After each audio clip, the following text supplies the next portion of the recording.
Eu queria falar sobre as 70 semanas de Daniel. Está em Daniel capítulo 9.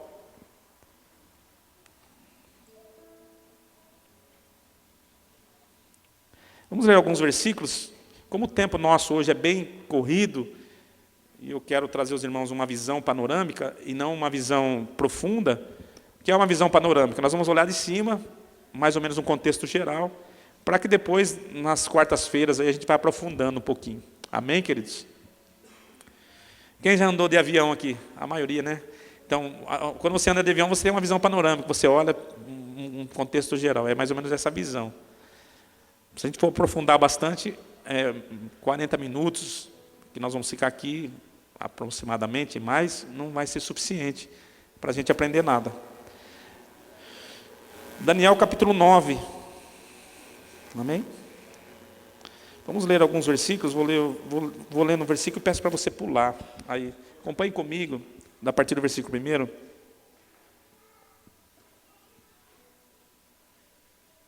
Amém? Se você não tiver a Bíblia, acompanhe ali na tela. No primeiro ano do rei Dário, ou no primeiro ano de Dário, filho de Assuero, da linhagem dos Medos, o qual foi constituído rei sobre o rei dos caldeus, no primeiro ano do seu reinado, eu, Daniel, entendi pelos livros que o número de anos de que falara o Senhor ao profeta Jeremias, que havia de durar as assolações de Jerusalém, era de 70 anos. Voltei o rosto ao Senhor Deus para buscar em oração e súplicas, com jejum, pano de saco e cinza. Deixa eu falar aqui para você do que se trata essa passagem aqui da Bíblia. Na verdade, Daniel, ele vivia, como os irmãos sabem, Daniel vivia exilado na Babilônia. Daniel foi um daqueles jovens que foram levados cativos de Israel para a Babilônia. E Daniel ficou sabendo, quando ele estava exilado, que a duração do exílio duraria um tempo, não seria algo tão passageiro como muitos acreditavam, como muitos profetizavam na época. Ele descobriu através dos escritos de Jeremias que a duração do tempo que ele ficaria ali seria de 70 anos. Daniel já não era mais, quando ele teve essa revelação, ele não era mais menino, ele já tinha passado por alguns impérios, já tinha passado por Nabucodonosor, no tempo da Babilônia, já estava entrando numa outra situação da vida dele, já tinha aproximadamente, ele deveria ter aí uns quase 80 anos já de idade, quando ele teve essa revelação. Ele já tinha uma idade avançada. Daniel, ele foi muito jovem, e Daniel sabia que pelos escritos que aquele período de cativeiro estava para acabar, porque já tinha passado muitos anos, e ele, como ele sabia do período do cativeiro, ele foi buscar o Senhor para saber se aquela revelação ali estava para se cumprir. Na verdade, ele queria saber a respeito do que aconteceria com a nação de Israel. Para os irmãos entenderem quando nós falamos quando essa revelação que Deus dá para Daniel, é uma revelação que ele dá para o povo de Israel, não tem nada a ver conosco. Nós vamos entrar na história daqui a pouco, mas não é uma revelação para nós, para a igreja dos nossos dias. Isso é necessário que os irmãos entendam. Tanto é que você vai ver aqui que Deus fala com ele que é a respeito do povo dele, do povo de Israel, e não da igreja nos dias de hoje. Então, ele começa a buscar o Senhor em oração, e ele começa a se arrepender do seu pecado, e vai orando. Vamos pular um pouquinho, vai pulando aí, senão tem muita leitura aí. Ele começa a falar da transgressão do povo, por que o povo estava no cativeiro, que eles não foram lá porque Deus quis, mas fazia parte da situação por causa da desobediência. E ele estava buscando a Deus no sentido de que estava para acabar esse período, e logo ia vir o tempo novo, né? Só que Deus dá uma revelação muito maior para ele do que ele nem imaginava. Ele nem sabia o que Deus ia falar com ele. Deus envia, quer ver? Ele está aqui no versículo 17, ele fala assim: agora, pois, ó Deus nosso, ouve a oração do teu servo e suas súplicas, e sobre o teu santuário assolado, faze resplandecer o rosto por amor do Senhor. No versículo 18 ele diz assim: inclina, ó meu Deus, os ouvidos e ouve, abre os olhos e olha para a nossa desolação, e para a cidade que é chamada pelo teu nome, porque não lançamos as nossas súplicas perante a tua face, fiados em nossa justiça, mas em tuas misericórdias. Aqui eu vejo Daniel trazendo uma oração de arrependimento daquele tempo que eles estavam todos voltados no cativeiro. E no versículo 21 diz assim: falava ainda na oração, quando o homem Gabriel, aqui na verdade o homem Gabriel trata-se do anjo Gabriel mesmo, que eu tinha observado na minha visão ao princípio. Ele veio rapidamente voando e me tocou a hora do sacrifício da tarde. Olha só, ele queria instruir-me e falou comigo e disse: Daniel, agora sai para fazer-te entender o sentido. Olha a revelação aqui que Gabriel traz para ele no versículo 23. No princípio das tuas súplicas, saiu a ordem, e eu vim para tu declarar, porque és muito amado. Considera, pois, a coisa e entende a visão. 70 semanas estão determinadas sobre o teu povo e sobre a tua santa cidade, para fazer cessar a transgressão, para dar fim aos pecados, para expiar a iniquidade, para trazer a justiça eterna, para selar a visão e a profecia, e para ungir o santo dos santos. Sabe e entende, desde a saída da ordem para restaurar e para edificar Jerusalém, até ao ungido, ao príncipe, 7 semanas e 62 semanas, as praças e as circunvalações se reedificarão, mas em tempos angustiosos. Depois das 62 semanas, será morto o ungido, e já não estará. E o povo de um príncipe que há de vir destruirá a cidade e o santuário. E o fim será num dilúvio, e até ao fim haverá guerra. Desolações são determinadas. Versículo 27 diz assim: ele fará firme aliança com muitos por 1 semana. Na metade da semana fará cessar o sacrifício e a oferta de manjares.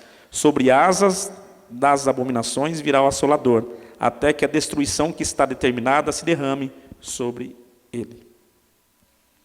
Vamos lá, vamos começar a interpretar então essa leitura de Daniel, para que os irmãos que estão aqui hoje aprendam alguma coisa, se é que você quer aprender. Se você já sabe, muito bom, me ajude aí. Se você acha que tem dúvidas, será bom para esclarecer as dúvidas. No final da mensagem, não costumo fazer isso em mensagem, mas eu vou até abrir uma exceção de alguma dúvida para a gente esclarecer, se tiver alguém. Amém, queridos? Na verdade, como eu disse, essa visão que Deus manda Gabriel trazer para Daniel, é uma visão do futuro, é uma visão que haveria de acontecer. Para que você entenda essas 70 semanas, é primeiro que você entenda que semanas aqui não é semanas de dias, e sim semanas de anos. Não é de dias, é semana de quê? Então, quando falar, quantos dias tem uma semana? Quantos dias tem uma semana? 7 dias. Só que nesse caso, quando se fala semanas aqui, você vai ter que colocar na sua mente que são não são 7 dias, são 7 anos. Então são 70 semanas de anos, para você entender aonde nós vamos interpretar isso aqui, onde nós vamos chegar. Amém, queridos? Anos, no nosso calendário gregoriano, nós contamos 365 dias. Isso, o nosso ano é 365 dias. Como essa profecia não é para nós, é para o povo de Israel, no calendário judaico não são 365 dias, são 360 dias no ano que eles contam. Eles não contam, não é contado como o nosso. Ainda a gente tem um bissexto ainda, né? No calendário judaico são 360 dias no ano. Então, se fizermos a conta pelo nosso calendário, os números não vão bater. Mas se fizermos as contas pelo calendário judaico, os números, você vai poder fazer a conta depois lá na sua casa, se você quiser, contar os anos, você vai ver o que Deus se referiu a essas 70 semanas para Daniel. Quando nós falamos de anos, o anjo fala que haveria 2 semanas que Israel, nós lemos lá, não lemos? Onde está escrito isso? No versículo 24 diz assim, no 24 e 25 nós vamos ler, 70 semanas, então são de anos, estão determinadas sobre o teu povo, sobre a tua santa cidade, para fazer cessar a transgressão, para fim aos pecados, 25. sabe e entende, desde a saída e a ordem para restaurar e para edificar Jerusalém. Escute só. Quando Daniel estava já no reinado desse rei, que era o rei Dário, já havia uma ordem para a reedificação da cidade. Um grupo já havia saído para começar a reedificar a cidade, o templo. E aqui fala que, olha só, sabe e entende, desde a saída da ordem para restaurar e para edificar Jerusalém, até ungido ao príncipe 7 semanas e 62 semanas, as praças e as circunvalações se reedificarão, mas em tempos angustiosos. 7 semanas. Quantos são 7 semanas? Quantos dias dão? 7 vezes 7? 49. 49 anos foi a duração, desde a saída dessa primeira leva para construir o templo de Jerusalém, demorou 49 anos exatamente a reedificação da cidade. Quando começou os muros de Jerusalém, que foi Neemias que começou os muros, essa parte vocês conhecem da Bíblia, amém? Quando começou os muros, passou-se então a contar os outros anos das outras semanas. Essas 7 semanas aqui, ela é da duração da primeira ordem até a construção do templo de Jerusalém. Demorou 49 anos. 49 anos. Quando começa a construção dos muros, começa a contar as 69 semanas. Eu vou ser breve aqui para os irmãos entenderem. 69, na verdade, fala de 70 semanas e não de 69 semanas. 7 semanas, 49 anos, foi a construção de Jerusalém. Depois sobra 62 semanas. Por que não 63 para dar 70? Porque aí começa a nossa história. E aí quero explicar para você. Só para os irmãos entenderem. Da construção, da edificação do templo, até a vida de Jesus Cristo, não até o nascimento de Jesus Cristo, porque aqui fala até a morte do ungido. Se você pegar a história, você vai contar de 49 anos, quando começa a contar as 62 semanas, você vai obter o resultado até o dia da morte de Jesus, das outras 62 semanas, que aí tem uma conta que você vai ter que fazer, 62 vezes 7, vai dar quanto? 483 anos. 483 anos, 1.800 e poucos dias. 483 anos, somado aos 49 anos, você vai chegar a um número que não vai chegar a 70 semanas, você vai chegar a 69 semanas. Então, se der tempo, eu quero falar um pouco sobre os impérios mundiais, para você entender como foi chegar a esse período. Do dia que nasceu Jesus até o dia dessa profecia, na verdade, deu os 483 anos, até a morte do Messias. Eu quero explicar para os irmãos que quando Jesus morreu, deu uma pausa nesse período, porque se você prestar atenção aqui, você vai ver que fala de quantos aqui. É bíblico, não estou falando de conta minha. Vamos ler de novo aqui, só para os irmãos entenderem.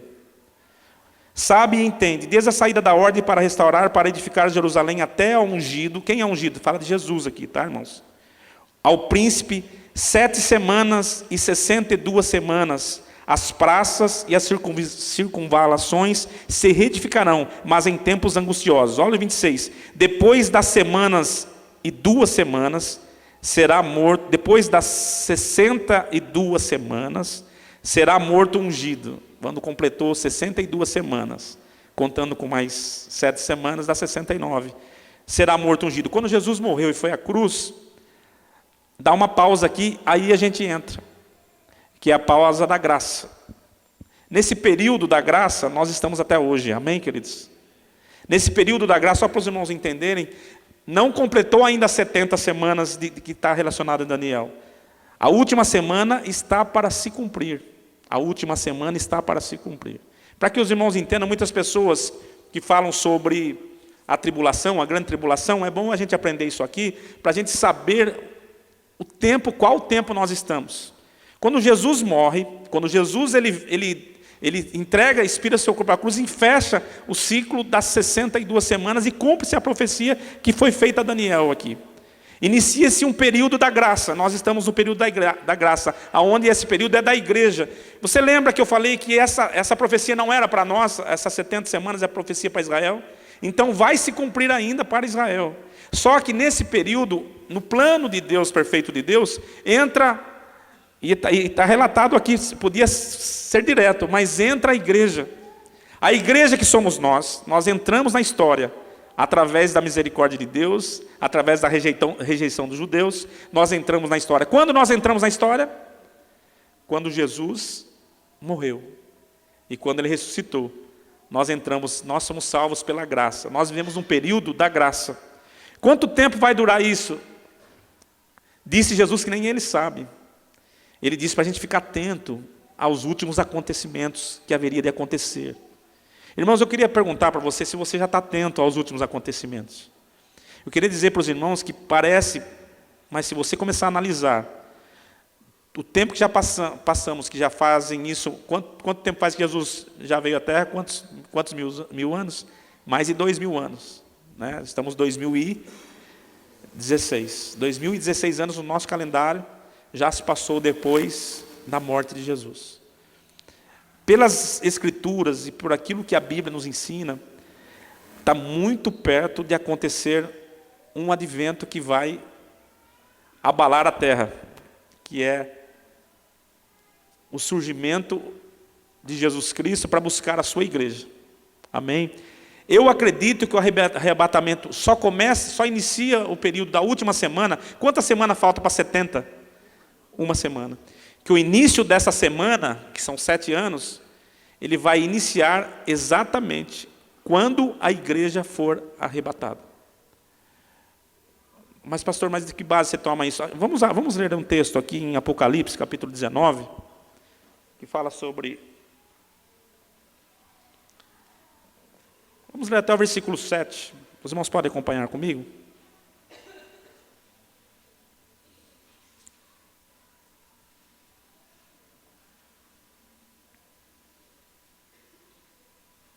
Amém?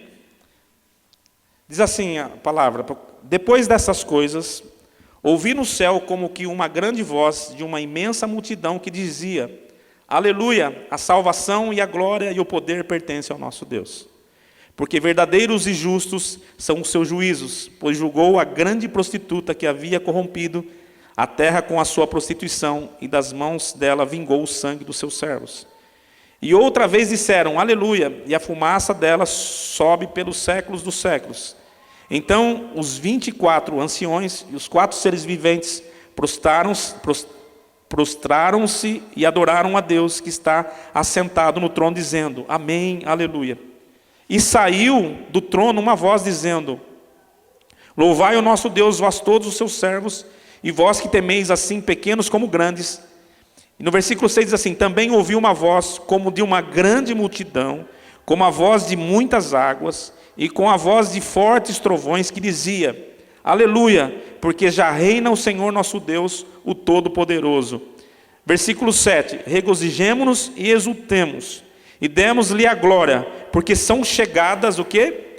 As bodas do Cordeiro, e já a sua noiva se preparou. Apocalipse 8, e foi-lhe permitido vestir-se de linho fino, resplandecente e puro, pois o linho fino são as obras justas dos santos.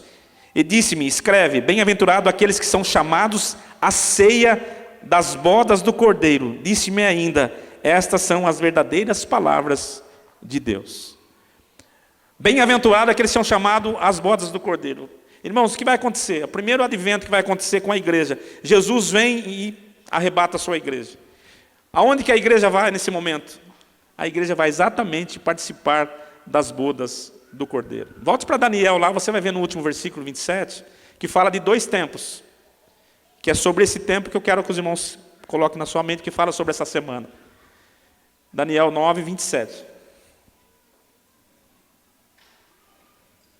Só para entendermos melhor a palavra.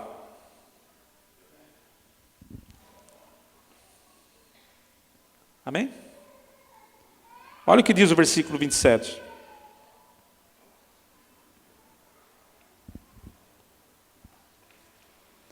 Aqui é uma emenda, tá, que eles fazem aqui.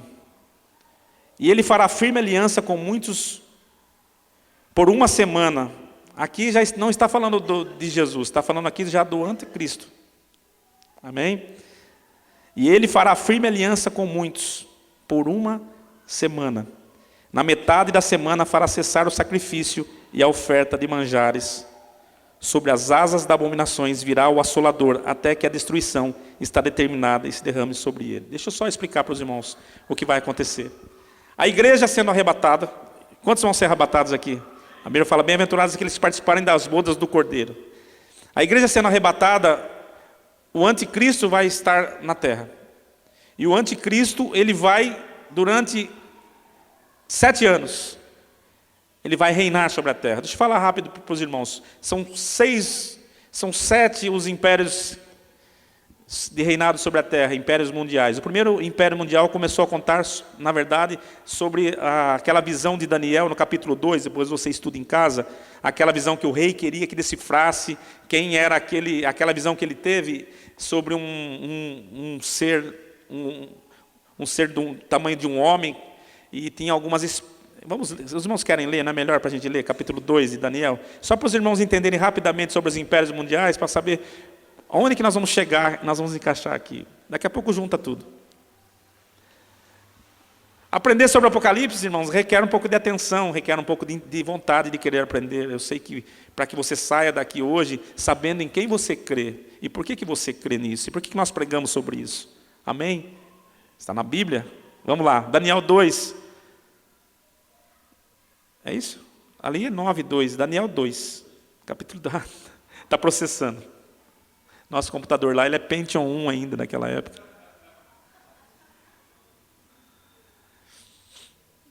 Ora, no segundo ano do reinado de Nabucodonosor, teve este um sonho e seu espírito se perturbou e passou-lhes o sono. Então o rei mandou chamar os magos, encantadores e adivinhadores e os caldeus para declararem ao rei seus sonhos. Eles vieram, pois, e se apresentaram diante do rei. E o rei lhe disse, tive um sonho, e para saber o sonho está perturbando o meu espírito. É isso? É. Os caldeus disseram ao rei em aramaico, vive eternamente, diz o sonho aos teus servos, e daremos a interpretação. Agora vem a loucura do rei, escuta só essa. Respondeu o rei e disse aos caldeus, esta minha palavra é irrevogável, se não me fizerdes saber o sonho e sua interpretação, sereis despedaçados e as vossas casas serão feitas um monturo. Mas se vós me declarardes o sonho e a sua interpretação, receberá de mim dádivas, recompensas e grande honra. Portanto, declarai-me o sonho e a sua interpretação. Responderam pela segunda vez, diga o rei o sonho, seus servos, e daremos a interpretação. Como é que... Só presta atenção, o cara sonhou, chamou os magos, os adivinhadores, queria que os caras adivinhassem o sonho dele, só que ele não lembrava o sonho. Como é que você vai lembrar o sonho? E ainda falou que ia matar os caras. Quem não interpretar o sonho, vai morrer todo mundo. Só Deus para ajudar numa dessa, né? Escute essa loucura. Respondeu ao rei e disse, bem sei eu vós, quereis ganhar tempo, porque vedes que a minha palavra é irrevogável. Quer dizer, ele não ia dar ao sonho e o pessoal tem que interpretar. Se não me fizeres saber o sonho, uma só sentença será a vossa, pois vós preparastes palavras mentirosas e perversas para as preferirdes na minha presença, até que se mude o tempo. Portanto, dizei-me o sonho, para que eu saiba que me podeis dar a sua interpretação. Responderam os caldeus na presença do rei, e disseram, não há ninguém sobre a terra que possa cumprir a palavra do rei, pois nenhum rei, por grande e poderoso que fosse, tem exigido coisa semelhante de algum mago, ou encantador, ou caldeu. A coisa que o rei requer é difícil, e ninguém há que possa declarar ao rei, senão os deuses, cuja morada não é com a carne mortal. Então o rei muito se irou, e enfureceu, e ordenou que matasse a todos os sábios da Babilônia. Saiu, pois, o decreto, segundo o qual deviam ser mortos os sábios, e buscaram a Daniel e os seus companheiros, para que fossem mortos. Todo mundo, Daniel estava no meio. Então Daniel falou, vamos pular essa parte. Vai para o versículo 22, acho que já começa a falar sobre a interpretação. Só para os irmãos entenderem, Daniel foi orar a Deus e pediu a Deus de sabedoria, e Deus revelou para Daniel o sonho que ele tinha sonhado, e não só fez isso, deu o sonho e revelou a interpretação. E Daniel foi então falar, versículo 22, 23, vamos lá. Segue. Acabou o 22? Então pode ser o 23. Deus de meus pais, a ti dou graças e louvor, porque me deste sabedoria e força, agora me fizeste saber o que te pedimos, pois nos fizeste saber esse assunto. Respondeu Daniel na presença do rei e disse, o mistério que o rei exigiu, nem sábios, nem encantadores, nem magos, nem adivinhadores lhe podem revelar.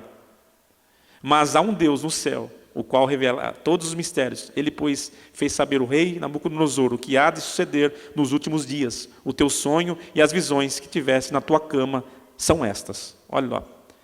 Estando tu, as rei, na tua cama, subiram os teus pensamentos sobre o que havia de suceder no futuro.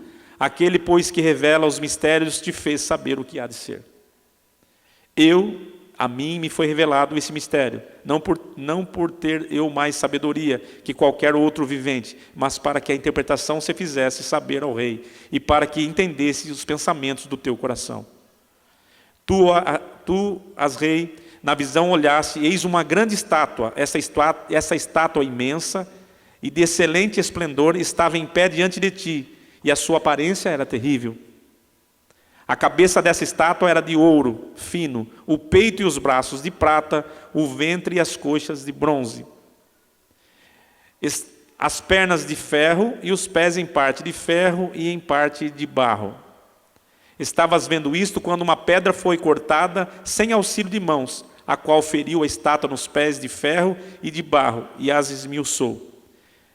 Então foi juntamente esmiuçado o ferro, o barro, o bronze, a prata e o ouro, os quais se fizeram como a pragna das eiras do estio, e o vento os levou, e não se podia achar nenhum vestígio deles. A pedra, porém, que feriu a estátua, se tornou uma grande montanha e encheu toda a terra. Esse é o sonho. Agora diremos ao rei a sua interpretação. Tu, as rei, és rei de reis, a quem o Deus do céu tem dado o reino, o poder, a força e a glória. Olha só. E em cuja mão ele entregou os filhos dos homens, onde quer que habitem os animais do campo e as aves do céu, e a te fez reinar sobre todos eles. Tu és o cabeça de ouro. Aqui está falando do primeiro império mundial, que é o império da Babilônia. Cabeça de ouro. Nabucodonosor era tido como, naquele período, o primeiro grande império. Ele mandava sobre todos os povos daquela época na terra. Ele era o rei de reis. Cabeça de ouro, daquela estátua, era o império na vida de Nabucodonosor. Vamos lá. Pula. Depois, volta lá, né? Acho que eu não li antes, né? Depois de ti levantará outro reino, inferior ao teu, e um terceiro reino de bronze, o qual terá domínio sobre toda a terra. O segundo reino foi o Império Mundial, foi o Império dos Medos e Persas, que fala que quem comandou esse grande império, na verdade, dos Medos e Persas, foi Dário, o rei Dário, que estava na época de Daniel. Segundo império, morreu Nabucodonosor, começa o segundo império mundial, que é o império dos Medos Persas, que é um inferior de ouro, que é a couraça de prata. Depois vem o terceiro, que é de bronze. Esse terceiro de bronze foi no período histórico dos gregos, onde os gregos dominaram a terra. Era o império dos gregos. Alexandre o Grande, ele era o grande imperador que dominou nesse período dos gregos. Estão comigo, irmãos? Amém? Aí o quarto império mundial, e haverá um quarto reino, forte como ferro, porquanto o ferro esmiuça e quebra tudo, como é o ferro que quebra todas as coisas, assim ele quebrantará e esmiuçará. O quarto império mundial passou a ser dos romanos, na época que Jesus nasceu. Jesus nasceu debaixo do quarto império mundial. Os romanos dominavam sobre tudo. Depois dos gregos, os romanos começaram a dominar. Amém? Depois, continua.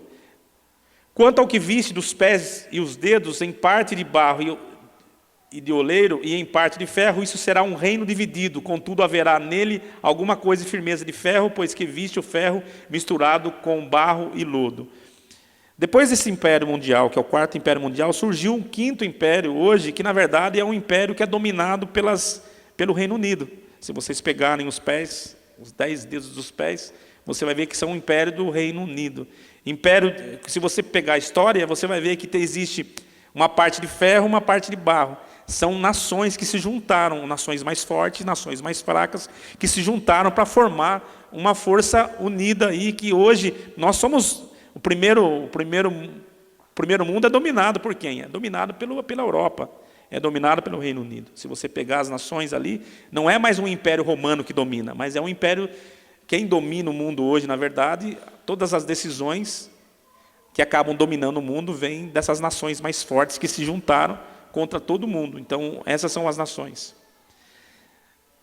Pastor, quando vai surgir o sexto império romano, que vai ser dominado? Vai durar pouco, mas vai surgir.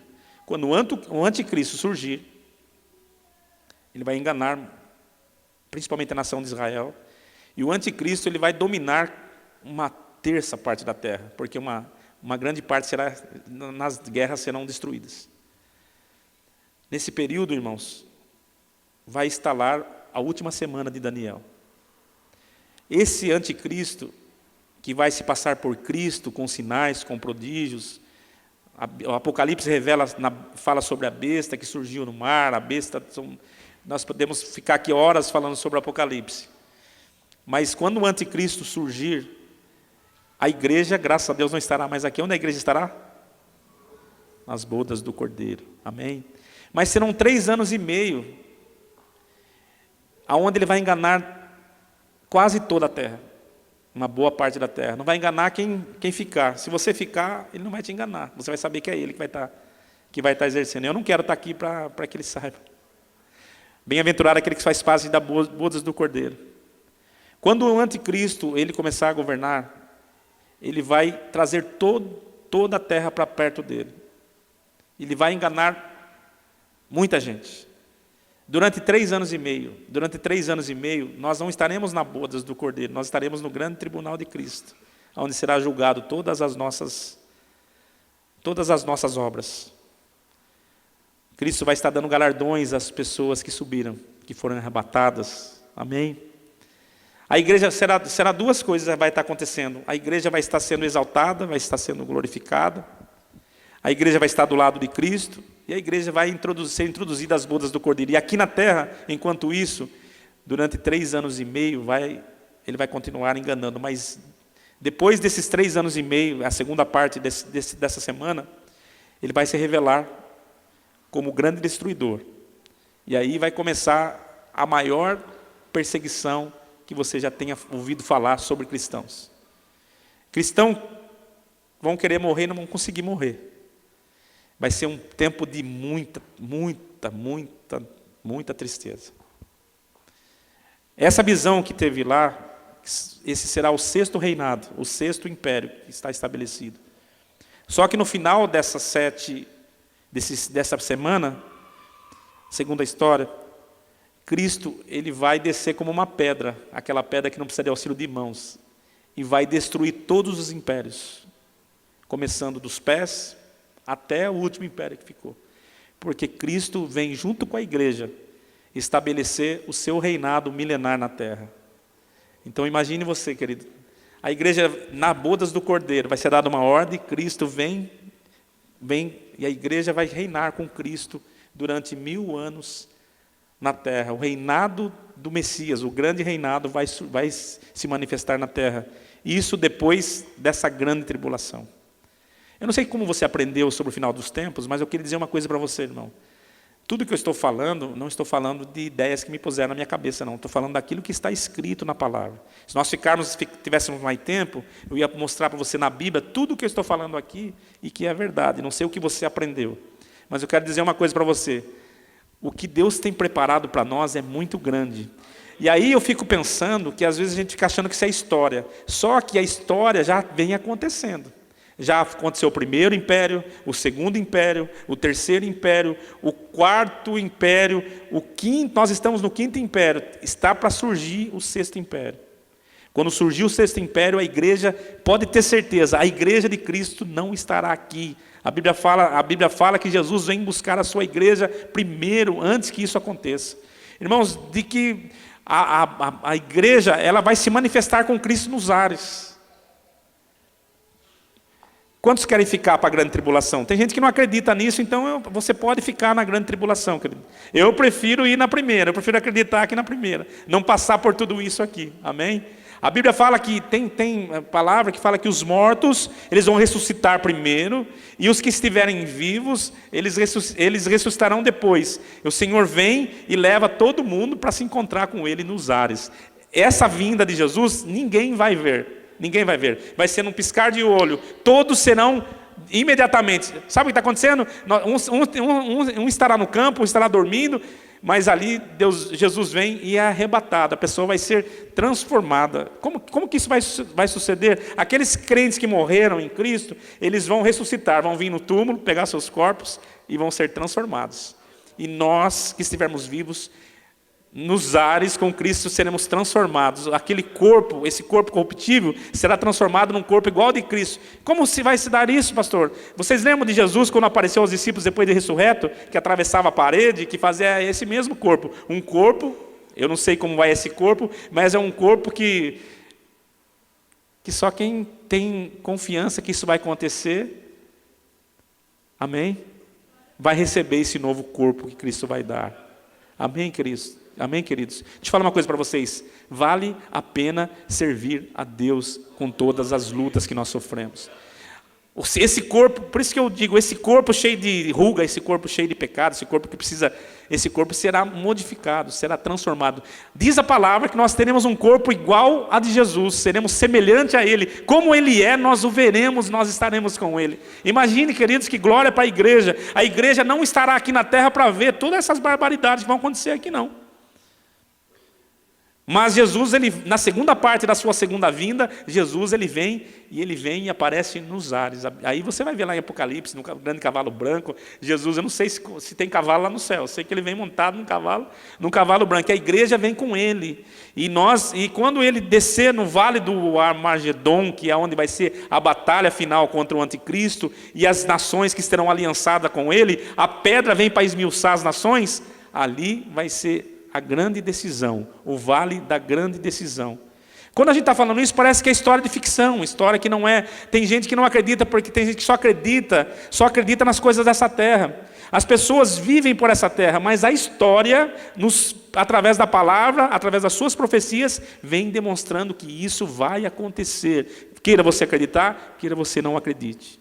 Se você não acredita nisso, irmãos, a sua fé ela está limitada a viver aqui e, sinceramente, aguardar a sentença da grande tribulação. Haverá salvação na grande tribulação? Haverá.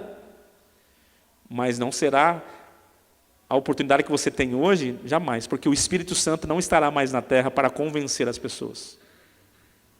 Será um tempo de muita dificuldade. Vai ser um tempo de muito arrependimento para quem ficar. Aí muita gente que está ouvindo essa palavra aqui vai se lembrar de mim, porque eu não estarei mais aqui, graças a Deus. Mas, nossa, lembra daquela... Vai ser um tempo de lamentação. Nossa, a gente ia na igreja, nunca demos ouvido a essa palavra, sempre achava que isso aí era coisa história da Bíblia.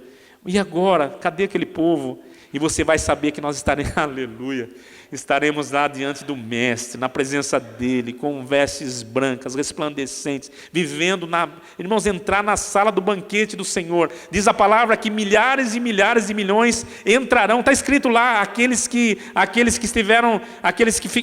ouviram a palavra de Deus entrarão para as bodas do Cordeiro. Imagine a sala de recepção que está preparada para aqueles que servem a Deus.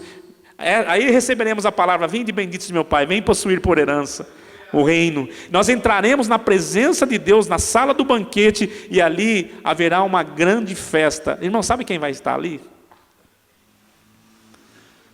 Ali estará Abraão, ali estará Jacó, Você que conhece, sabe esses personagens bíblicos, você vai poder conhecer a Davi, você vai poder conhecer quem foi Daniel, você vai poder conhecer os 4 homens lá da fornalha, os 3 homens da fornalha, o 4º estará lá também, que é Jesus. Você vai conhecer pessoas que para nós aqui são simplesmente história, mas lá também diz a palavra que se seu pai morreu e foi salvo, ele também estará lá. Seu irmão, seu tio, sua mãe, aqueles que morreram em Cristo, será um grande banquete de festa. Irmãos, não dá para ficar brincando, porque segundo a profecia, muito próximo está a vinda de Jesus Cristo. A 7ª semana, nós já passamos 62 semanas e passamos mais de 2000 anos. É muito tempo, irmãos. Jesus deixou palavras que mostram que Ele está bem próximo. Nós precisamos acordar como igreja. Nós não podemos mais ficar brincando de ser igreja, de vir à igreja só por causa de carro, de casa, de bênção. Irmãos, tudo isso aqui é muito pouco por aquilo que Deus tem para nós. Sabe o que vai acontecer? Isso está para acontecer. Basta o Pai dar uma ordem lá e ao toque da última trombeta, quando soar a última trombeta, a igreja será arrebatada. Imagine isso acontecendo. Imagine que caos que vai virar esse mundo. Todo mundo vai começar a querer saber o que está acontecendo. Mas a igreja estará sendo arrebatada. Você espera o arrebatamento da igreja, queridos? Amém? Você espera ser salvo mesmo nesse dia? Eu fico pensando que tem muita gente brincando, achando que, não, depois vai ter uma chance na tribulação. Crente medíocre que não serve a Deus no tempo da graça, você acha que vai servir no tempo da tribulação? Vai entregar a sua alma para o anticristo. Vai ser condenado para o inferno. Vai ser muito, muito difícil se converter nesses dias. Tanto é que vai ter gente que vai querer se pular do precipício para poder morrer e não vai conseguir. Irmãos, não é brincadeira. Não é brincadeira que nós estamos fazendo aqui. É bíblico que eu estou falando para vocês. O que Deus mostrou para Daniel, o que Deus revelou para Daniel, é que esse tempo está chegando ao fim. Quando Daniel, ele quis saber o que ia acontecer somente após aqueles 70 anos de cativeiro, já estava terminando. Deus mostrou além para ele. Deus mostrou o que iria acontecer. Amém? Muitas histórias tem na Bíblia, não acaba aí. Muitas coisas vão acontecer ainda depois. Ainda tem grandes conflitos ainda para acontecer na Bíblia. Nesse período que Jesus vem, nesses 1000 anos, diz a palavra que Satanás será preso. Imagina. Satanás preso e a igreja reinando com Cristo na terra. Como será essa terra aqui? Sem a influência do diabo. Por isso que a Bíblia fala lá, e o boi pastará com... Já viu aquela passagem lá? Esse é o período milenar que Jesus vai. Mas ainda tem coisas que vão acontecer ainda depois disso. Porque Satanás será solto. Pastor, mas isso vai demorar tanto. Mas, irmãos, se você não quer saber o Apocalipse se revela aí. Só a igreja de Cristo, ela governará com o Senhor. Amém? Governará. Por isso que nós falamos, nós governaremos. Nós reinaremos com Cristo nessa terra. Ainda vai ter coisa, porque essa terra, segundo a Bíblia, vai ser destruída. Quando houver a grande batalha de Gog e Magog, ainda Satanás vai precisar ser lançado no lago de fogo, de enxofre. Essa terra vai ser destruída. Muitas coisas vão acontecer.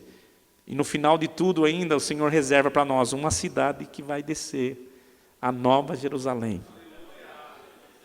Aí nessa Nova Jerusalém, todos aqueles que estiverem com Cristo ainda vai ter uma cidade santa para morar, que está sendo preparada. Essa cidade já está preparada. Amém? Essa cidade está preparada, porque não é o que Deus tem para nós, irmãos. A finalidade não é vivermos para sempre aqui. A finalidade é morarmos eternamente com Deus. Amém, queridos? Mas são coisas que a Bíblia nos ensina. Revela. E como que você está? Como você pensa sobre a sua salvação? O Raide, vem aqui agora, eu queria ministrar alguma coisa no coração dos irmãos. Não sei se você entendeu alguma coisa, se não entendeu nada. Não sei se você entendeu alguma coisa, se você não entendeu nada. Tem irmãos que fazem conta que não entendem, né? Coloca, deixa eu descer um pouquinho aqui, enquanto o Raide sobe, eu desço. Coloque a cabeça para pensar um pouquinho, irmão. Às vezes nós lidamos com as coisas de Deus como se nada tivesse acontecendo. Eu acho importante a igreja acordar. Nós vamos estudar as igrejas, e você vai ver que a igreja fala de 7 igrejas que falam das dispensações. Não fala só, não é por um acaso que fala de 7 igrejas. 7 igrejas fala do período da igreja na terra. Presta atenção. Começa falando sobre a igreja de Éfeso. É o período que a igreja iniciou pelos apóstolos. Fala da igreja de Tiatira, vai falando das igrejas. A cada igreja é um período da igreja na terra.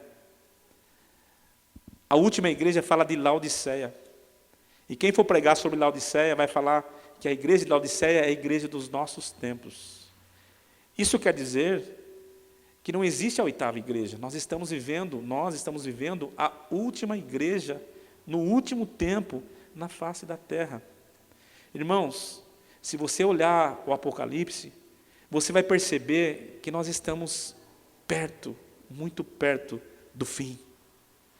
Jesus está muito próximo de vir buscar a sua igreja.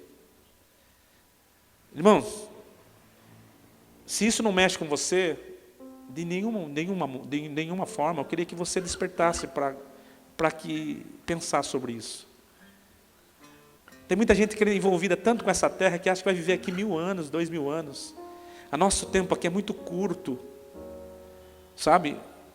Até um dia atrás desse eu tinha 18 anos. 19 anos, estava casando. Hoje já tenho 50. Aí você vai vendo que o tempo passa muito rápido. Quem é jovem aí, que nem esses meninos de 12, 13, 15, 16 anos, 20 anos. Quando eu tinha essa idade, achava que todo mundo era velho. Que eu nunca ia envelhecer. E eu olho para mim hoje e falo assim, passou um período da minha vida já. E a gente começa a pensar sobre a eternidade quando a gente começa a ficar mais velho. Mas é bom que você já comece a pensar, porque pode ser que você não viva 30 anos mais. Pode ser que não viva mais 10 anos. Tudo leva a crer pelas palavras, pelas profecias, que Jesus Cristo está esperando a ordem do Pai para vir buscar a sua igreja, arrebatar a sua igreja. Tudo leva a crer. Pode ser agora, pode ser daqui 1000 anos, eu não sei. Mas as profecias estão juntando todas elas. E pelo Apocalipse, por aquilo que nós aprendemos através da palavra, o toque da trombeta já vai estar perto. Amém? E como você está? Como você está? Por isso que a Bíblia diz, prepara-te, ó Israel, para encontrar com o Senhor teu Deus. Por isso que Jesus falou das noivas, falou das 10 noivas, das 5 prudentes, das 5 loucas. Se referindo exatamente à igreja dos nossos dias, que não está preparada para a volta do noivo. Nós estamos envolvidos demais com as coisas dessa terra. Irmãos, nossa cabeça está demais nas coisas dessa terra. Eu vejo gente envolvida com as coisas dessa terra demais. Sonhos, ilusões, vontades, tudo para essa terra. Por isso que Paulo disse assim, mas a minha cidade está no céu, da onde vem o meu Senhor e Salvador Jesus Cristo. A nossa mente, a nossa cabeça tem que estar na cidade de Deus, na cidade onde Deus está. Amém, queridos? Jesus veio buscar a sua igreja, a sua noiva. E a Bíblia fala que bem-aventurado aqueles que fizerem parte das bodas do Cordeiro. Eu quero fazer parte das bodas do Cordeiro. Eu não quero ficar lutando em vão, para ficar aqui conhecendo o anticristo, vivendo aí 7 anos que eu sei que vai acontecer. Vai acontecer, irmãos. É bíblico, vai acontecer. E se você não acredita, não tem problema. Se você não estiver vivo, você vai saber que vai acontecer. Porque há um lugar preparado e reservado para os santos de Deus. Amém? Glória a Deus. Vale a pena fugir do pecado, vale a pena vencer. Tem gente que fala assim, poxa vida, podia aproveitar mais. Vale a pena você entender a questão da salvação. O plano de Deus, através de Jesus, não foi para dar uma vida boa para nós. plano de Deus, através de Jesus, foi para dar a salvação para nós, a certeza de que ao momento que Ele tocar a trombeta, nós voaremos. Amém? Glória a Deus. Que grande evento, irmãos. A igreja do Senhor entrando nos portais da eternidade. E o Senhor Jesus nos recepcionando. Eu vi você lá, vem para cá. E ali nós vamos poder desfrutar de toda a glória que Deus tem para as nossas vidas. Paulo disse assim, olha, hoje nós vemos como um enigma. Hoje nós vemos como uma sombra. Mas vai chegar um dia que nós o veremos face a face. E assim como Ele é, nós o veremos. Essa é a esperança do salvo, queridos. Essa é a esperança do salvo. Hoje você fica imaginando a face de Jesus. É um enigma para você. Mas um dia você vai encontrar cara a cara com Ele. E Ele vai se apresentar a você. Eu sou Jesus, a quem você servia lá na terra. Vinde desfrutar do meu reino, que eu tenho preparado para a sua vida. Oh, aleluia! Se isso não mexe com você, irmão, não sei o que mexe. Eu não sei o que mexe mais. Eu não quero fazer você se emocionar, mas eu quero fazer você pela fé desfrutar de tudo aquilo que Deus tem para você. Deus te salvou, meu irmão. Essa terra aqui é lixo perto do que Deus tem para nós. Por isso que Paulo disse, olha, o que Deus tem preparado para aquele que Ele ama, não dá para se comparar. Nem olhos viram, nem ouvidos ouviram, nem coração humano pode sentir o que Deus tem preparado para aquele que Ele ama. Olha, eu fui naquele lugar e eu comecei a ver coisas inefáveis, que são indescritíveis ao ser humano, coisas que está preparado para aquele que Ele ama. Meu irmão, o Senhor está revelando para a sua igreja que há algo muito, muito bom daquilo que você imagina, está preparado e reservado para você na eternidade com Cristo. Amém? Vale a pena servir a Jesus, irmãos. Vale a pena vir à igreja, vale a pena servir a palavra de Deus, porque em breve, as pessoas que hoje nos vê, não nos verão mais. E vão ficar procurando, cadê aquele pastor bocudinho lá? Sumiu. Graças a Deus sumiu. E graças a Deus para mim, né? Para ele que ficou, coitadinho dele.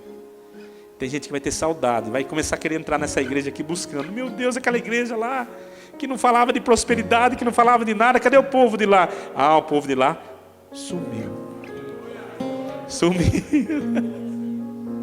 Aquele povo sumiu, olha, foi arrebatado. Glória a Deus, eu não quero estar aqui para ver quem vai chegar aqui para buscar a igreja e cadê os irmãos? Ah, irmão, eu não quero estar aqui. Quem não quer estar aqui, fique em pé, por favor, nós vamos orar. Glória a Deus. Feche seus olhos, querido. Amém. Glória a Deus, feche seus olhos. A igreja precisa namorar mais. Por isso que Paulo dizia assim, quando ele começava a olhar assim, Maranata, vem Senhor Jesus. A Bíblia diz, será que o Senhor achará fé na terra quando vier buscar o homem? Irmãos, eu fico vendo...